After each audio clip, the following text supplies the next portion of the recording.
네, 여러분, 오늘은 기존에 널리 퍼져 있는 해석들 가운데 성경이랑 모순되는 부분들이 있어서 이제 그 해석을 다시 성경에 맞게 해보고자 하는 노력, 해석 바로잡기 시간. 오늘의 이야기는 선한 사마리아인의 비유입니다. 굉장히 유명한 얘기죠. 우선 첫 번째 꼭 말씀드리고 싶은 건 이건 실제 이야기가 아닙니다. 실제 이런 일은 없었어요. 예수님이 우리에게 무언가를 가르쳐 주고 싶으셔서 만들어낸 이야기예요. 그러니까 어떤 이야기를 만드셨을 때는 전해주고 싶어 하시는 그 메시지가 있는 것이죠. 예. 근데 이 메시지를 다르게 받아들여서 다른 교훈을 얻어서 그걸 실천하고 있다면 이 메시지를 전달을 못하신 거예요, 우리에게. 예수님이 이야기를 잘못 만드신 거냐? 아니죠. 사람들이 해석을 잘못했죠. 오늘은 아마 가장 널리 잘못 해석된, 또 그걸 받아들인 이야기가 아닐까 성경에서 생각을 해봅니다. 누가복음 10장으로 한번 가보도록 하겠습니다. 누가복음 10장 25절부터 시작되는 이야기인데요.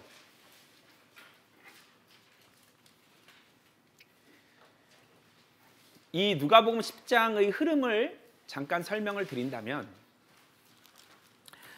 이제 제자들을 가르치시고 훈련시키셔서 9장에서 12제자를 파송하십니다. 그리고 10장에서 70인을 파송하세요. 그래서 이제 제자들이 돌아온 후입니다. 그게 이제 17절부터 70명이 돌아와서 막 기뻐하면서 와 예수님 이런 상황이고, 그 뒤에 어떤 율법사, 구약 성경 박사입니다. 율법사는 이 당시에 신약 성경은 아직 없죠. 구약 성경, 즉 성경 박사예요. 이 율법사들은. 율법사가 와서 예수님을 테스트하려고, 예수님을 골탕 먹여보려고 질문을 합니다. 그 의도가 악함에도 불구하고 예수님이 대답을 해주시는데, 그냥 하시는 게 아니라 이야기를 만들어서 전해주세요. 답을 이야기로 해주세요. 여러분, 이 율법사는 성경 박사인데 구약 박사죠. 구약 성경은 겉으로 보기에는, 즉 이들이 받아들이기에는 인간에게 이거 해, 저거 하지 마, 저거 해, 이거 하지 마 라는 규칙 덩어리로 받아들여져 있는 거예요. 그걸 지키라고 강요하고 본인들도 지키는 척하죠. 이것이 구약 성경 선생님들의 당시 모습이었어요. 이런 사람이 예수님에게 와서 감히 예수님을 시험한다고. 예수님 영생은 어떻게 했죠? 왜? 인간에게 가장 중요한 것이 영생이기 때문에. 여러분, 이 성경에는 참 중요한 것들이 많습니다. 그러나 그 어떤 것도 영생만큼 중요하진 않아요. 죽고 사는 문제만큼 중요한 건 없으니까. 성경의 핵심 메시지를 구약 성경 박사가 예수님께 물어보는 거예요. 영생은 어떻게 얻나요? 예수님께서 대답을, 너 구약 성경 박사지? 그리고 너는 구약 성경 속에 숨겨진 하나님의 참뜻을 모르고 율법 덩어리로 알고 있지? 그걸 지키려고 하고 있지? 율법 다 지켜, 완전하게 지켜. 그러면 얻을 수 있어. 맞습니다. 율법을 완벽하게, 온전하게, 영원히 지킬 수 있다면 하나님이 영생을 주실 수밖에 없어요. 왜? 그렇게 유대인들과 약속을 했기 때문이에요. 모세에게 율법을 주시면서 유대인과 언약을 맺었죠. 그죠? 우리가 하나님의 모든 율법을 다 지키겠습니다. 약속하셨으니까 유대인들이 다 완벽히 온전히 지킨다면 영생을 주시겠죠. 똑같이 말씀하시는 거예요. 율법 다 지켜. 그럼 우리가 젊은 부자 관원처럼 이 사람도 자기가 다 지키고 있다고 믿는 거예요. 우리 여러분 마태복음 19장에서 봤죠? 젊은 부자 관원. 율법 다 지켜니까 뭐라 그랬죠? 젊은 부자 관원이? 다 지켰습니다. 이렇게 대답했잖아요. 이 사람도 다 지키고 있다고 믿는 거예요. 그러면서 자기를 자랑하려고 좀 더 자세히 율법에 대해서 물어보는데 그때 다시 물어볼 때 예수님이 이 이야기를 해주십니다. 그리고 끝에 영생을 얻는 방법을 얘기해 주십니다.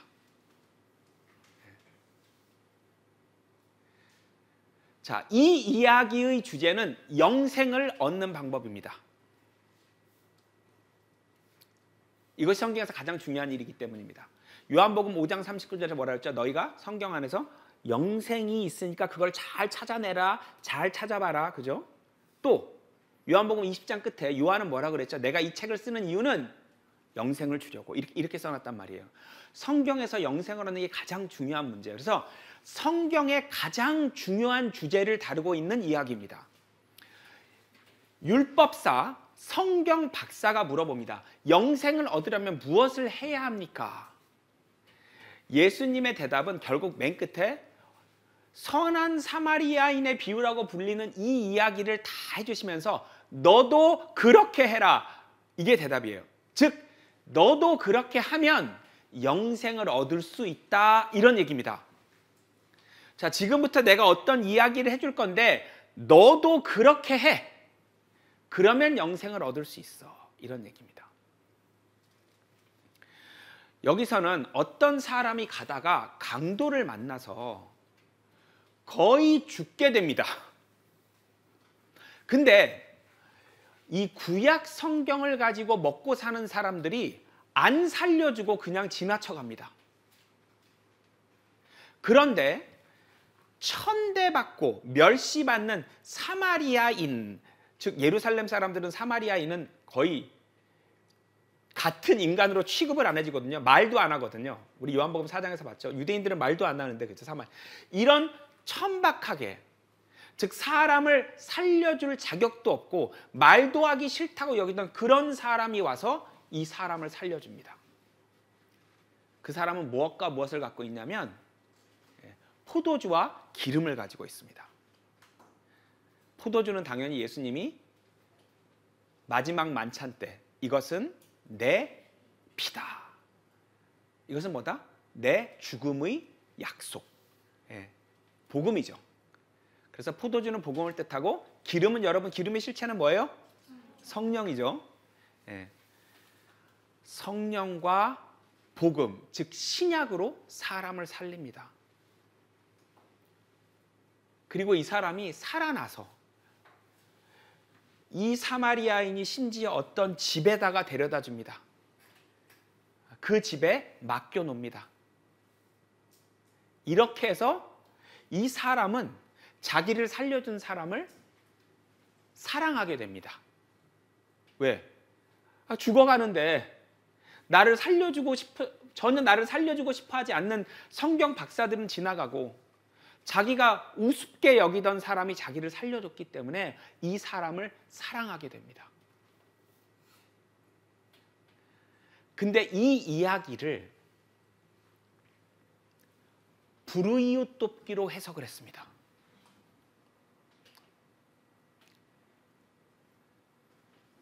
너무나 많은 크리스천들이, 너무나 많은 목사님들이, 너무나 많은 신학자들이 불의웃 돕기로 해석을 했어요. 그러면 이 이야기가 어떻게 되냐면요. 영생을 얻고 싶습니까? 불의웃을 도우면 영생을 얻을 수 있습니다. 이렇게 되는 거예요. 왜? 애초에 질문이 영생을 얻으려면 무엇을 해야 합니까? 라는 질문에 대한 대답이기 때문에 힘든 사람을 외면하지 말고 도와주라. 그리하면 영생을 얻을 것이다. 이렇게 되는 거예요. 여러분, 영생을 어려운 사람을 도와서 영생을 얻게 됩니까? 그러면 이건 기독교가 아니잖아요. 다른 종교와 다를 바가 없어요. 이 지도 한번 봐주세요. 여기서 이 초록색하고 파란색 이 두 가지 색깔을 보면 반 이상이죠. 지구의 반 이상의 나라에서 이 조금 전에 본 선한 사마리아인의 비유를 가지고 법을 만들었어요. 초록색 나라들은 뭐냐면 위급한 사람을 봤을 때 이 사람을 살려주려고 무슨 행동을 하다가 본의 아니게 피해를 끼친 거는 손해배상을 청구할 수 없다. 이런 법이에요. 무슨 말이냐면 도와주다가 잘못됐더니 그 사람이 오히려 나를 고소해. 그럼 도와주는 게 무섭잖아요. 그렇기 때문에 안 도와줄 확률이 있다는 거예요. 그래서 자신 있게 도와주라고, 도와주다가 본의 아니게 피해를 끼친 거는 책임을 물을 수 없다라는 법이에요. 또 파란 나라들은 뭐냐면 지나가다가 위험에 처한 사람을 봤는데 모른 채 하면 안 된다라는 법이에요. 두 개가 좀 다르긴 한데 결국은 뭐예요? 우리가 어려운 사람을 돕는 것에 관한 이야기예요. 이 이야기는 우리가 어려운 사람을 돕는 것과 아무런 상관이 없습니다.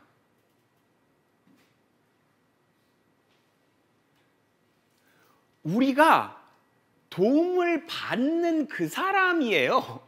예수님이 우리에게 이 이야기를 설명해 주실 때는 우리가 도움을 받는 사람의 감정이입을 하라고, 도움을 받는 사람에게 자기를 이입하라고 이 이야기를 해주셨는데 도움을 주는 사람에게 이입을 한 거예요. 그래서 어려운 사람을 돕는 것, 위험에 처한 사람을 돕는 것과 관계된 법률이 제정돼서 지구의 반 이상에 현재 적용이 되고 있어요. 이렇게 오해가 심각하게 널리 퍼져 있는 것이에요. 이 이야기에 대해서. 어려운 사람을 돕는 자선단체도 있어요. 이 이름에 선한 사마리아인은.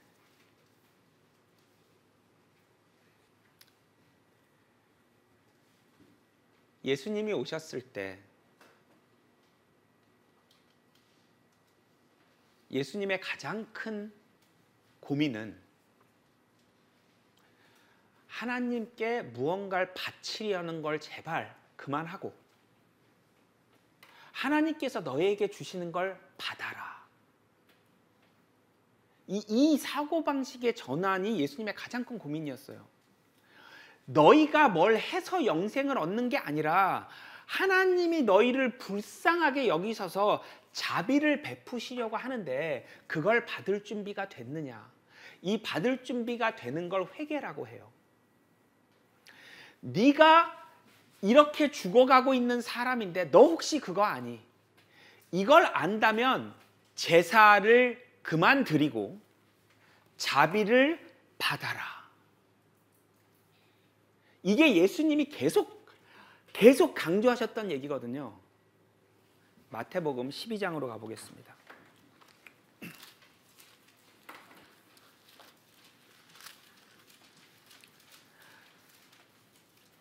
6절, 7절입니다. 마태복음 12장 6절 7절입니다. 그러나 내가 너희에게 말하노니 그 성전보다 더 위대한 이가 여기 있느니라. 나는 자비를 원하고 희생제를 원치 아니하노라는 그 의미를 너희가 알았다면 무죄한 사람을 정죄하지 아니하였으리라. 자, 5절. 저 건물 성전 그만, 내가 성전이야. 요한복음 2장에서 예수님께서 뭐라 그랬죠? 성전을 헐라. 내가 3일 만에 일으키리라. 예수님께서는 자기 몸을 성전이라고 하신 것이었다. 자, 건물 성전이 있었고 예수님이 성전이셨어요. 그 두 개를 비교하시는 거예요. 저 건물 성전은 이제 너희를 살려줄 수 없어. 내가 성전이야. 저기서 드리는 제사는 너희를 살려줄 수 없어. 내가 주는 자비를 받아. 그만 드리고 받아. 너희가 해서 영생을 얻는 게 아니라 너희가 받아서 영생을 얻는 거야. 너희를 살리는 일은 너희가 하는 게 아니라 하나님이 나를 보내셔서 내가 하는 거야. 이게 예수님이 3년 동안 하시고 싶은 말씀이셨어요. 그러면 이 이야기도 뭐예요? 여기 그 건물 성전에서 그 제사 드리는 사람들이 있고 여기 성령과 복음을 들고 있는 사람이 있어요. 이 둘 비교하는 거예요. 또 이야기예요. 건물 성전과 예수님을 비교하는 일, 제사와 자비를 비교하는 일, 드리는 거와 받는 걸 비교하는 일, 인간이 하는 것과 하나님이 하시는 걸 비교하는 일. 그냥 이 이야기예요. 또 그 이야기예요.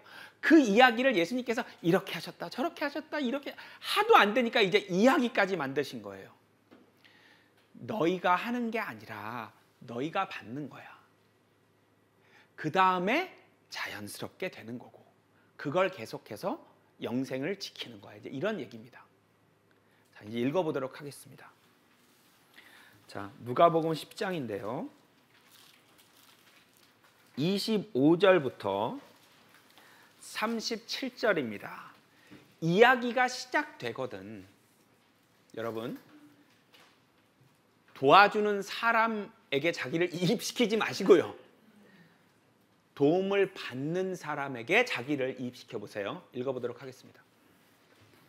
누가복음 10장 25절에서 37절입니다. 그런데 보라, 한 율법사가 일어서서 주를 시험하여 말씀드리기를, 선생님, 내가 영생을 상속받으려면 어떻게 하여야 하리이까? 라고 하니 주께서 그에게 말씀하시기를, 율법에는 무엇이라고 기록되어 있으며 너는 어떻게 읽느냐고 하시더라. 그가 대답하여 말씀드리기를, 너는 너의 마음을 다하고 혼을 다하고 힘을 다하고 생각을 다하여 주 너의 하나님을 사랑하라. 또 너의 이웃을 네 자신과 같이 사랑하라고 하였나이다. 라고 하니 주께서 그에게 말씀하시기를, 네가 옳게 대답하였도다. 이것을 행하라. 그러면 네가 살리라고 하시더라. 그러나 그는 자신을 의롭다고 주장하고 싶어서 예수께 말씀드리기를, 그런데 누가 나의 이웃이니까? 라고 하니 예수께서 대답하여 말씀하시기를, 어떤 사람이 예루살렘에서 여리코로 내려가다가 강도들을 만났는데 그들이 그의 옷을 벗기고 상처를 입히고 반쯤 죽은 채로 버려두고 갔느니라. 그때 어떤 제사장이 우연히 그 길을 가다가 그를 보았으나 다른 편으로 지나갔으며, 또 마찬가지로 한 레위인도 그곳에 있다가 다가가서 그를 보고 다른 편으로 지나갔느니라. 그러나 여행하던 어떤 사마리아인이 그에게 와서 그를 보고 가엾게 여겨 그가 그 사람에게 가서 기름과 포도주를 부어 상처를 싸매주고 자기 짐승에 태워 여관으로 데려가서 그를 돌보아 주었느니라. 그 다음 날 그가 떠나면서 2데나리온을 꺼내어 여관 주인에게 주면서 말하기를, 이 사람을 돌보아 주라. 비용이 얼마가 더 든다 해도 내가 돌아오는 길에 갚으리라고 하였느니라. 너는 이 세 사람 중에서 누가 강도들을 만난 사람의 이웃이었다고 생각하느냐고 하시니 그가 말씀드리기를, 그에게 자비를 베푼 사람이니이다 라고 하더라. 그때 예수께서 그에게 말씀하시기를, 가서 너도 그와 같이 하라고 하시더라. 자, 결론은 뭐예요? 네가 그와 같이 하면 영생을 얻으리라가 결론이겠죠. 그 가로를 채우는 거예요. 여러분 보세요. 너도 그렇게 하라. 그리하면 영생을 얻으리라. 그와 같이 하라가 뭐예요? 이웃을 사랑하라는 거예요. 봤더니 이웃이 누구예요? 선한 사마리아인이에요. 그러니까 영생을 얻는 방법은 뭐예요? 선한 사마리아인을 사랑하면 영생을 얻는 거예요. 근데 선한 사마리아인을 어떻게 사랑하게 됐어요? 보니까 자기가 죽어가는데 그 사람이 와서 살려줘서 사랑하게 된 거잖아요. 그죠? 그러면 그렇게 하라는 게 이 사람의 이 여정을 다 따라하라는 거지 예수님만 사랑하라가 돼버리는 게 아니거든요. 이렇게 해서 예수님을 온전히 완전히 사랑하게 되는 것, 그걸 말하는 거예요. 그리고 계속 사랑하는 것.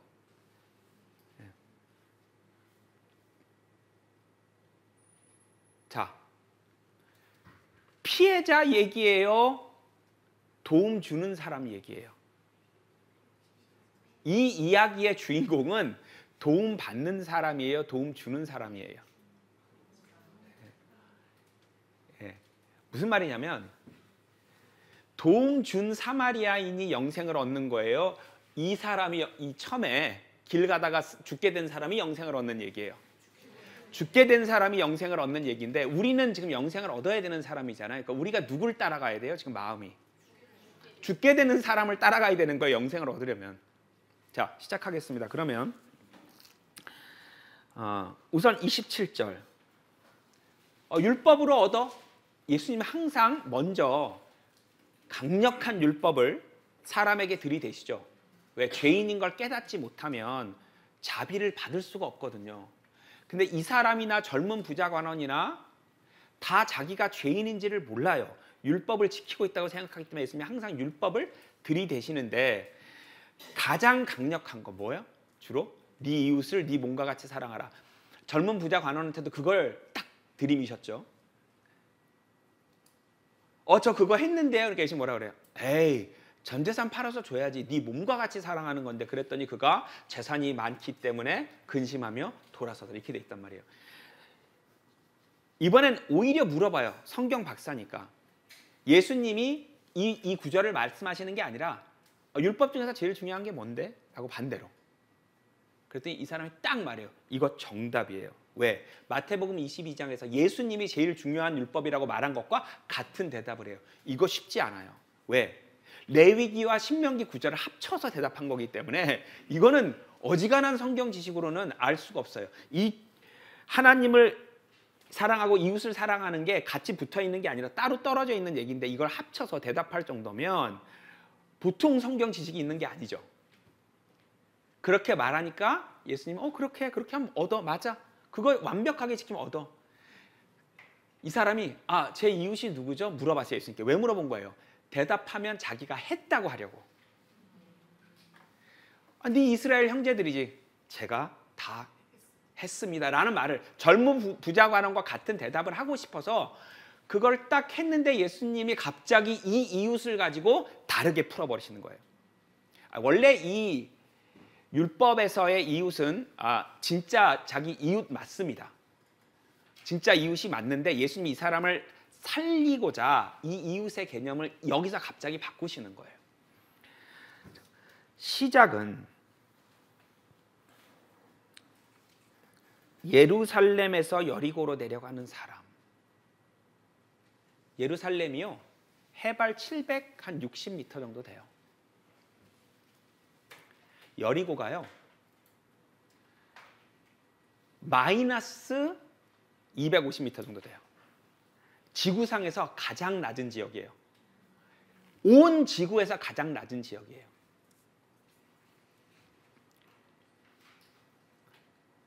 (760 마이너스 250) 1km 정도. 저는 여기에 실제 가봤거든요. 어마어마한 고도 차이가 있습니다.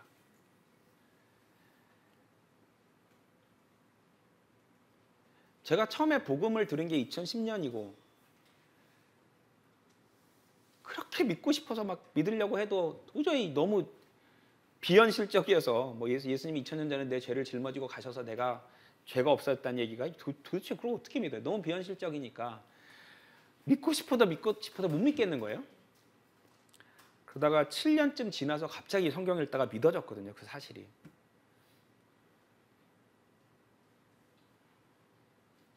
예루살렘에서 여리고로 내려가는데 7년 걸린 것 같아요. 제 마음이 하나님 앞에. 왜냐하면 또 연예인이고 그죠? 세상에서 박수 받고 하다가 와, 나는 왜 이게 안 믿어지지? 이게 왜 안 믿어질까? 그게 굉장히 오래 걸렸죠. 아무튼 여기서 이렇게 지역을 설정하신 게 다 이유가 있으시겠죠. 강도를 만났대요. 강도.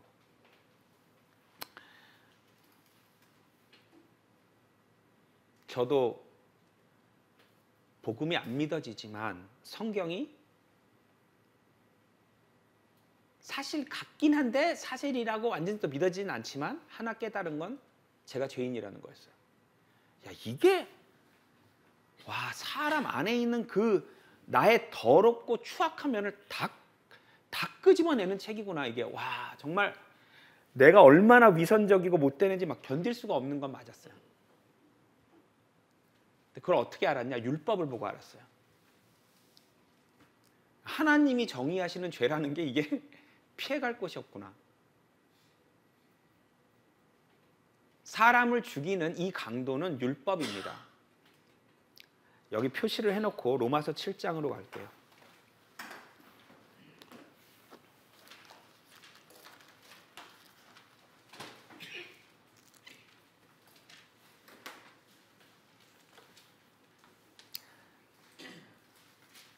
(9절) (10절) (11절입니다)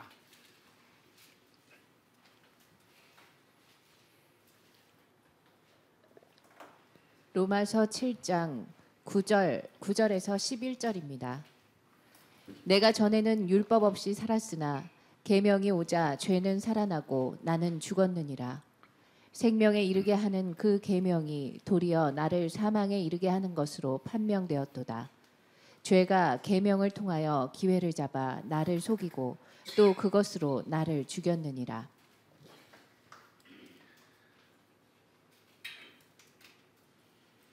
죄는 그 뒤에 보면 17절에 어디에 산대요? 죄란 놈은?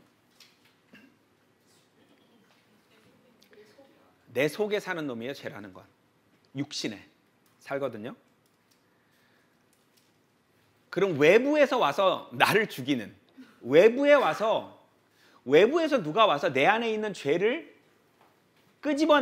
끄집어내서 살려서 그 죄가 나를 죽이는 거거든요. 그러니까 외부에서 나에게 다가온 이 강도는 누굴까요?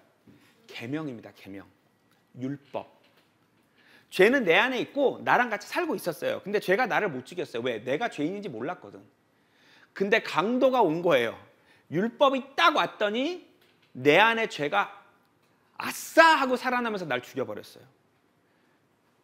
그래서 나에게 다가와서 날 죽인 자체는 율법입니다.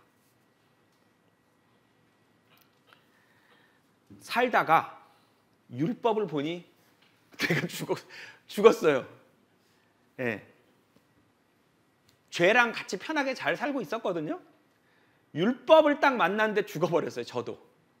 야, 이거 나 지옥 가네. 이거 어떡하지? 예. 이렇게 돼버렸어요. 그래서 이걸 뭐라고 하냐? 율법의 저주라고 해요. 갈라디아서 3장입니다. 3장 10절 그 다음에 13절 읽어보겠습니다. 갈라디아서 3장 10절 13절입니다. 율법의 행위로 난 자들은 누구든지 저주 아래 있느니라. 기록되기를 행하도록 율법책에 기록된 모든 것을 계속해서 행하지 않는 자는 누구나 저주를 받느니라고 하였습니다. 그리스도께서 우리를 위하여 저주가 되셔서 율법의 저주로부터 우리를 구속하셨으니 기록되기를 나무에 매달린 자는 누구나 저주받은 자라고 하였도다. 자, 여기에 어떤 표현이 나와요? 율법의 저주라는 게 있어요. 율법이 딱 나타나서 사람을 이렇게 만들어버리는 거예요. 네. 이 율법의 저주에서 누가 우리를 살리셨대요? 예수님이. 그럼 이 선한 사마리아인 누구예요? 예수님이죠. 그래서 사실은 다 성경은 그냥 다 같은 얘기예요. 같은 이야기를 시로 쓰냐 수필로 쓰느냐 에세이로 쓰느냐 보고서로 쓰느냐 동화책에 실으냐 이것만 다르지 전부 다 같은 얘기하는 거란 말이에요. 자, 율법의 저주인데 아, 예수님이 기름과 포도주, 성령과 신약, 새로운 약속, 복음으로 나를 살리시는. 예. 선한 사마리아인 돌아올게요.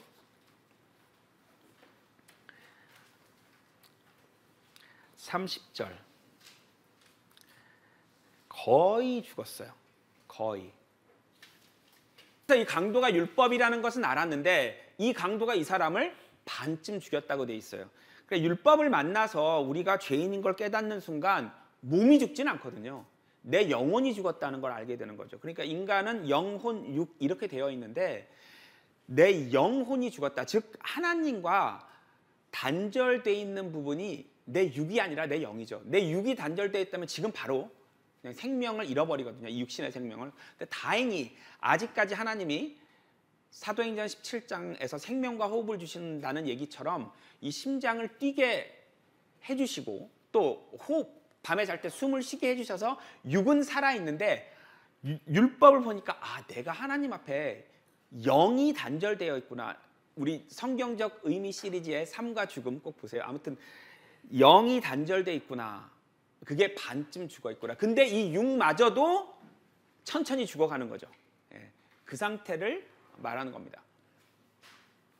예, 저도 율법을 보고 거의 죽었거든요. 왜 완전히 죽지 않았냐면 아직 기회가 있어서. 야, 근데 이 복음을 내가 나중에 믿으면 이게 살 수 있구나. 예수님 진짜 예수님이 날 위해 하신 일을 내가 믿으면 살 수 있구나. 아, 왜 이렇게 못 믿겠지? 왜 이렇게 안 믿어야지? 아, 하지만 믿으면 살 수 있구나. 죽지 않은 건 알았어요, 내가. 완전히 죽은 건 아니에요. 그때 제사장과 레위인이 지나가요. 무슨 말이에요? 살려줄 마음이 없어요.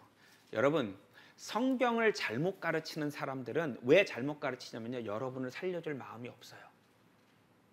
그래서 온전하게 복음을 똑바로 전하지 않고 인간이 영생을 얻도록 하는 일을 별로 신경을 안 써요. 왜?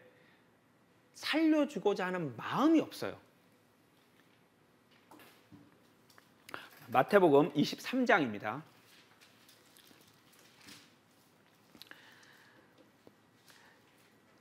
13절부터 15절까지 읽어보겠습니다. 마태복음 23장 13절에서 15절입니다. 그러나 위선자인 서기관들과 바리새인들아, 너희에게 화가 있으리라. 이는 너희가 사람들에게 천국을 닫아버려서 너희 자신도 들어가지 않고 들어가려고 하는 사람들도 들어가지 못하게 하기 때문이라. 위선자인 서기관들과 바리새인들아, 너희에게 화 있으리라. 이는 너희들이 과부들의 집을 삼키며 남들에게 보이고자 길게 기도하기 때문이라. 그러므로 너희는 더 큰 심판을 받으리라. 위선자인 서기관들과 바리새인들아, 너희에게 화 있으리라. 이는 너희가 한 사람의 계종자를 얻으려고 바다와 육지를 두루 다니다가 얻고 나면 그를 너희보다 2배나 더 악한 지옥의 자식으로 만들기 때문이라. 아니, 뭐 하는 것이지? 성경을 이용해서 사람을 지옥 보낸대요. 너희 성경 선생님들아, 너희는 성경을 가르쳐서 산을 넘고 바다를 건너서 신도를 얻은 다음에 성경을 열심히 가르쳐서 지옥 보내요. 이게 사탄의 일꾼들 중에 에이스예요. 술과 도박과 마약으로 지옥에 보내는 건 사탄 일꾼들 중에 제일 하수들. 그 다음에 도덕 윤리로 착한 일 하면 천국 가는 줄 믿게 해서 지옥 보내는 게 이게 이제 그 다음 레벨. 가장 사탄 인꿀 중에 최고 에이스들은요, 성경 가르쳐서 지옥 보내요. 하나님이 하시는 대로. 사탄은 하나님이 하는 것만 따라하거든요. 하나님이 아담의 코에 생기를 집어넣었더니 지들도 에베소 2장에 보면 뭐라고 나와있어? 자기들도 공중의 권세 잡았잖아요. 똑같이 코로 넣고. 예수님이 부활하시니까 짐승도 부활한 척하고, 하늘에서 불 떨어뜨리니까 지들도 불 떨어뜨리고, 하나님이 성경 말씀 가르치니까 자기도 성경 가르쳐서.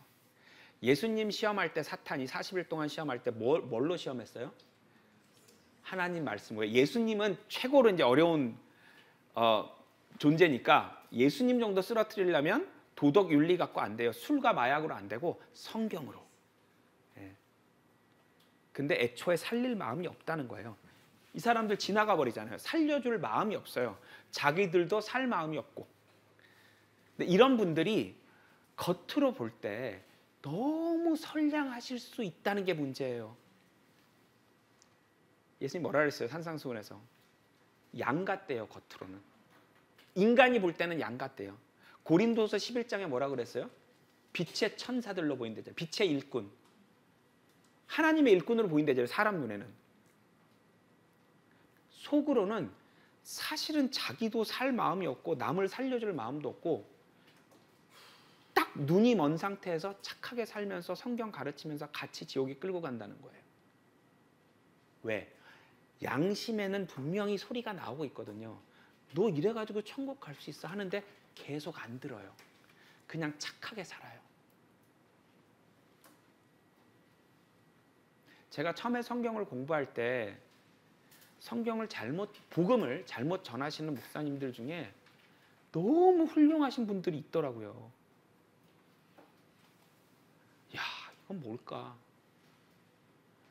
제가 감히 그분이 잘못 전한다고 말도 못 꺼낼 정도로 훌륭한 삶을 사시는 분들 있어요.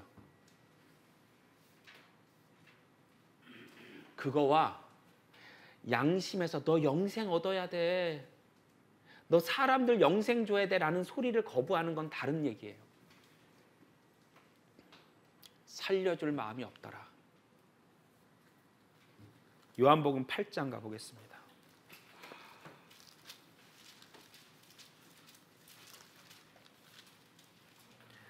48절, 예수님이 사마리아인으로 불리신 적이 있어요. 읽어보겠습니다. 요한복음 8장 48절입니다. 그때 유대인들이 대답하여 주께 말하기를 네가 사마리아인이며 막이 들렸다고 한 우리가 올바로 말한 것이 아니냐고 하니. 예수님에게 사마리아인이라고 했었죠. 그죠? 아주 굉장히 경멸하는 표현이죠. 그 당시에는. 그 사마리아인이 기름과 포도주, 성령과 복음, 즉 성령과 신약, 새로운 약속으로 사람을 살리는 겁니다. 자, 누가복음 돌아와서 주막으로 갑니다. 그리고 주막 주인에게 2데나리온을 줍니다. 성경에서 보통 숫자 2는 유한한 거에 잘 쓰이고요. 숫자 3은 무한한 거, 영원한 거에 잘 쓰입니다. 그래서 이 주막은 이런 사람 모여 있는데 어디예요? 교회예요, 교회. 나그네들이 모여 사는 곳. 성경에서 우리를 나그네로 표현해요. 항상. 왜냐면 이 땅에 살 사람들이 아니어서 나그네들이 모여 사는 데가 호텔이죠. 그래서 이 호텔에 가면 이 호텔을 관리하는 사람들이 있죠. 성도들이죠. 이 성도들에게 뭘 주세요? 유한한 이 땅의 재물을 주시는 거예요. 우리가 누가복음 16장에서도 불의의 재물로 친구를 사귀라 해서 이 땅에 필요한 것들을 어느 정도 주세요. 우리가 이 땅에서 우리 성도들을 돌보고 성도들을 계속 집으로 불러들일 수 있도록 어느 정도 이 땅에서 우리가 일하는 데 필요한 그런 것들을 제공해 주십니다. 이걸 가지고 우리가 헌신을 하면 나중에 진짜 상은 예수님 오셔서 받는 거죠. 네. 너도 이와 같이 해라. 즉 너도 이 사마리아인을 사랑해라. 그러면 영생을 얻는다. 그 말은 사랑하라가 중요한 게 아니라 먼저 네가 강도를 만나서 죽고 그 다음에 기름과 포도주, 성령과 복음으로 살고 그래서 사랑해라. 그러면 영생을 얻는다. 왜? 바울 서신에는 거듭난 사람이 지옥 갈 수 있어요, 없어요? 바울이 말한 열쇠통에 보면 그런 얘기가 없죠. 근데 바울 편지 바깥에는 거듭난 사람이 얻은 영생을 잃어버릴 수 있는 것처럼 돼 있어요? 안 돼 있는 것처럼 돼 있어요? 있는 것처럼 돼 있는 구절들이 꽤 있죠. 가장 대표적으로 히브리서 10장 26절, 27절. 우리가 이렇게 시작합니다.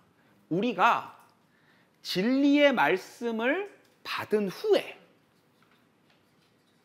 고의적으로 죄를 지면 용서받을 수가 없고 바로 그 영원히 타는 불이 기다리고 있다. 이렇게 쓰여 있거든요.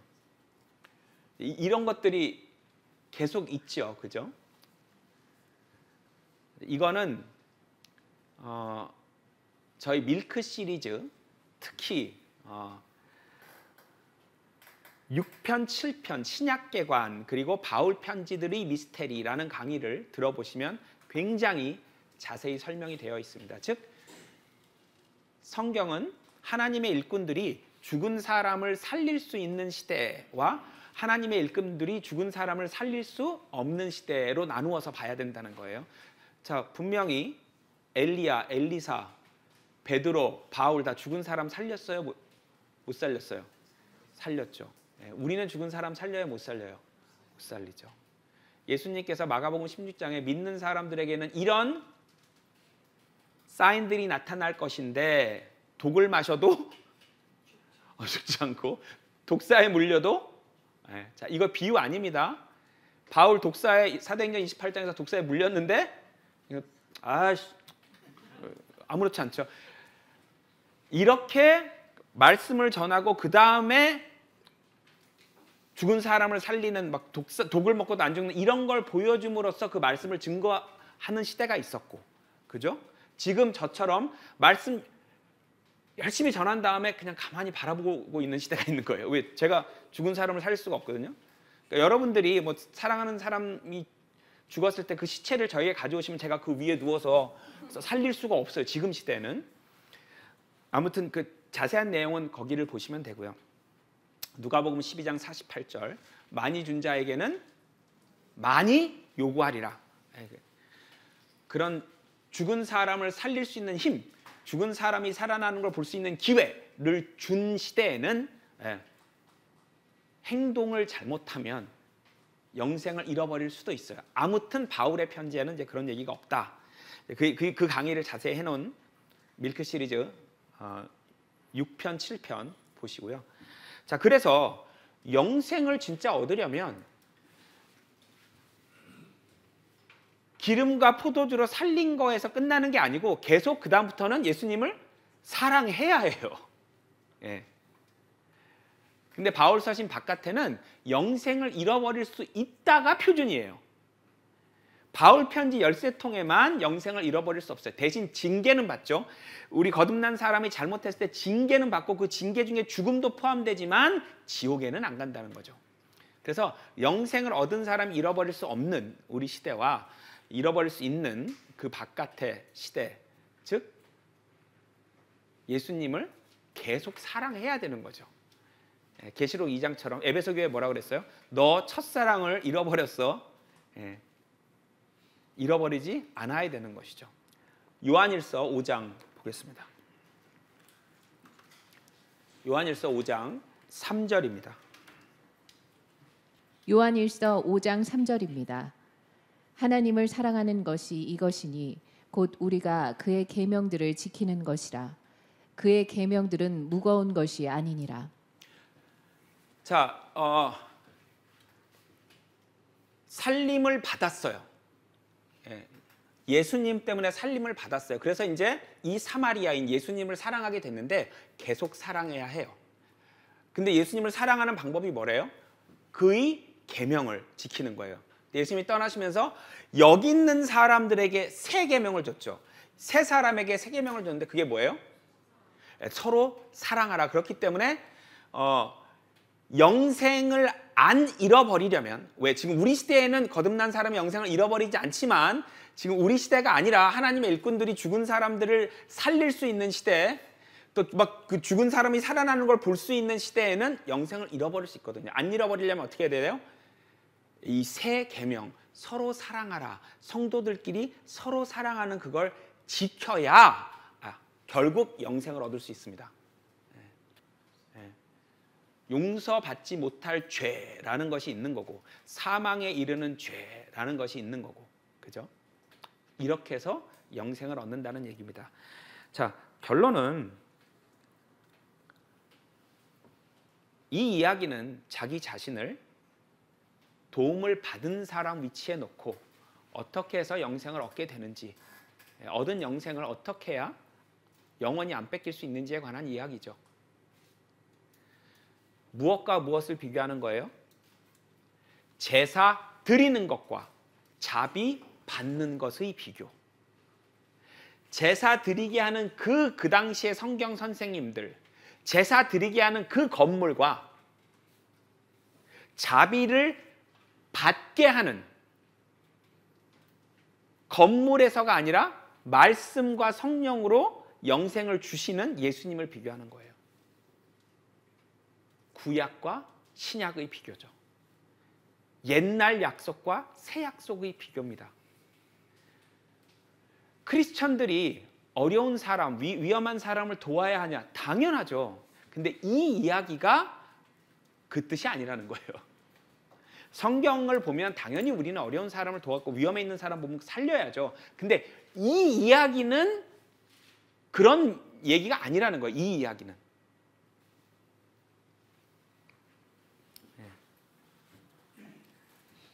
그래서 오늘은 선한 사마리아인의 비유, 올바른 해석을 한번 다시 찾아보았습니다.